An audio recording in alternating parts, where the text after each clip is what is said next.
Sir milk चार्जरचा अनुभव सांगतो माझा. चुकून माणसाला सांगितलं होतं की म्हशीला एक चमचा सकाळ संध्याकाळ रोज असतो. त्याने चुकून 2 चमचे खाऊ घातले. पहिल्या दिवशी सकाळी 2 चमचे खाऊ घातलं, दुसऱ्या दिवशी संध्याकाळी 2 चमचे बरोबर खाऊ घातलं. तिसऱ्या दिवशी सकाळी डायरेक्ट 11ची फॅट, जी फॅट 8ची 8.5ची लागायची ती डायरेक्ट 11ची लागली. त्याची ताकद किती पहा. तुमच्या जमिनीमध्ये आजही बी ताकद भरपूर आहे. खानदेश मधल्या जमिनी या 50 लिटरच्या गायी आहे, पण शेतकरी 10 लिटरचा. गरज ही स्वतःची ज्यांनी आहे.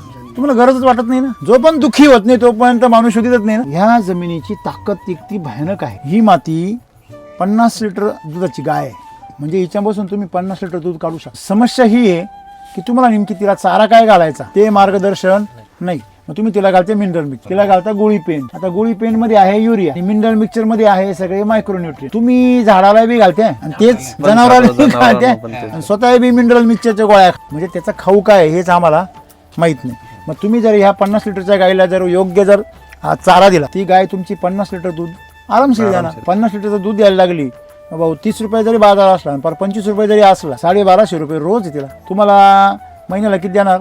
45,000 म्हणजे 35,000 ते 45,000 महिन्याला ती एक गाय तुम्हाला उत्पन्न देणार. मग ती वेताला किती झाली? गेली 3 लाखावरती. आमच्याकडे गाय ऑलरेडी आहे 10 लिटरच्या 20 लिटरच्या, त्याच 2 महिन्याच्या पुढे दूध देतील. 3 महिने झाले की त्यांचं दूध उतरतं खाली. तेव्हा 50 लिटर तुम्ही केव्हा सांभाळायचे? जे तंत्रज्ञान आता तुमच्याकडे आहे तेच तुम्ही 100% व्यवस्थित वापरत नाही. त्याच्यामुळे तुमच्याकडून भरपूर चुका होतात.